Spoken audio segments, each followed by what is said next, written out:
esta epístola de Paulo aos Gálatas foi escrita aproximadamente do ano 48 ao 52.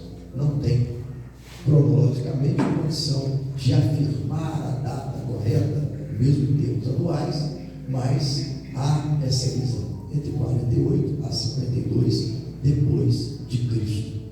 E nós sabemos que esta carta ela é uma carta muito importante para os nossos dias de hoje, para a vida e o coração de cada cristão. É uma carta que Paulo escreve, composta de 6 capítulos, o qual esta carta teve uma grande abrangência em seus dias, porque Paulo estava ali preocupado com 2 grupos de crentes que estavam dentro daquela igreja, que eram os judeus e os gentios.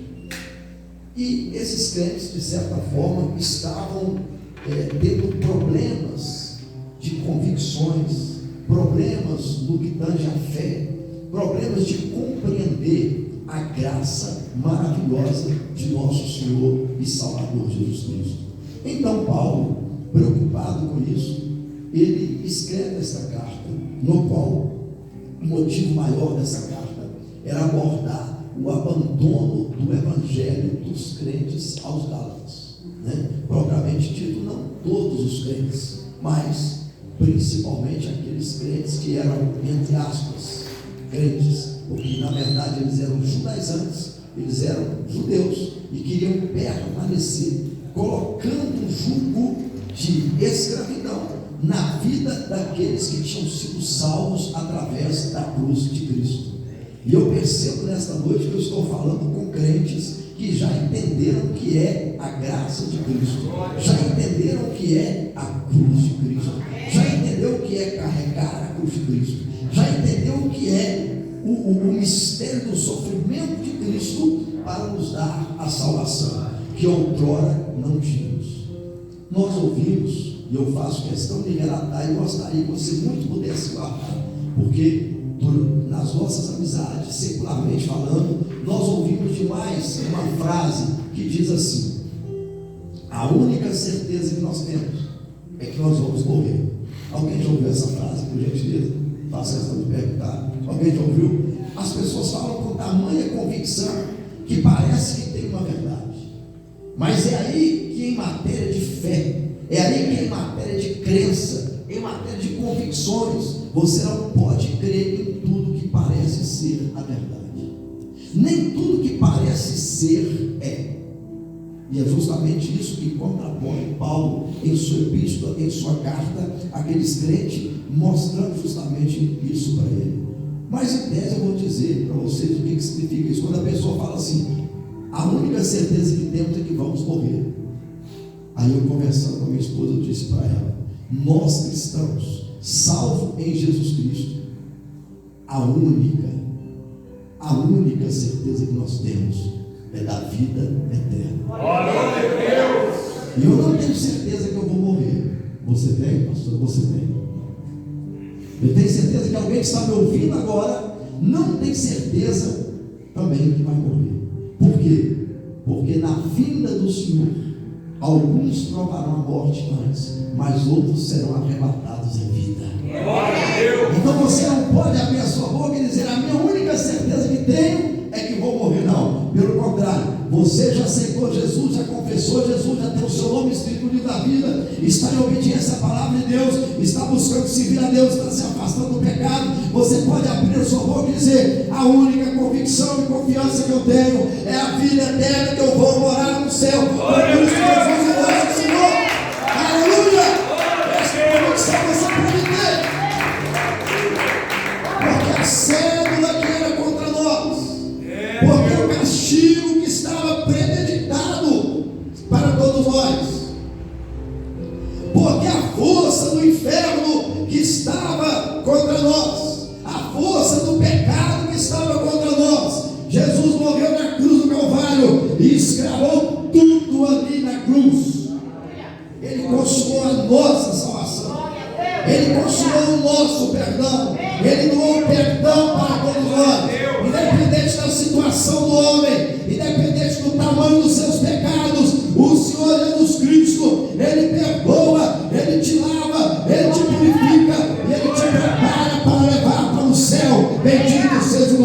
Senhor. Por isso que esta carta de Paulo aos Gálatas nos chama muita atenção, que Paulo divide ela pelo menos em 3 partes. E a primeira parte, Paulo, ele reivindica e defende a sua autoridade apostólica e a sua autenticidade da sua pregação. Isso é muito importante, irmãos. Hoje nós temos muitos pregadores que não têm autoridade apostólica para pregar. Pastor, o que o senhor está querendo dizer a respeito disso? Quem não prega a cruz de Cristo, o Calvário, o sangue, a palavra como regra de fé e prática e o senhorio de Cristo, ele não está pregando embasado na autoridade apostólica. Ainda que nos dias de hoje nós vemos homens que estão usufruindo de um título que não existe. Para os nossos dias não. Existe hoje muitos títulos de apóstolo, e a pessoa abre a boca: eu sou o apóstolo fulano de tal. Mas para nós que somos crentes estudiosos da Bíblia e que nascemos na verdade, permanecemos na verdade e vamos permanecer até o dia que Jesus voltar, nós entendemos que não existe sucessão apostólica. O último dos apóstolos foi Paulo, e depois de Paulo não existe mais sucessão apostólica, e nós não precisamos, nós homens, de um título além de pastor para dizer que temos autoridade. Na verdade, o que o pregador, o que o homem de Deus precisa, o que a igreja precisa, é de colocar em prática a autoridade da palavra do Evangelho. É isso que nós precisamos, é isso que nós não podemos abrir mão. Deus quer crentes que sejam obedientes, Deus quer crentes que sejam submissos, Deus quer crentes que sejam subordinados à sua palavra, subordinados na fé, na servidão, na dedicação à obra, no amor à causa do Evangelho, dispostos a trazer em seu corpo as marcas de nosso Senhor e Salvador Jesus Cristo. Paulo então divide o escopo dessa mensagem, ou dessa carta, nessas 3 partes. A primeira, como já disse, ele defende a sua autoridade e a autenticidade da sua mensagem.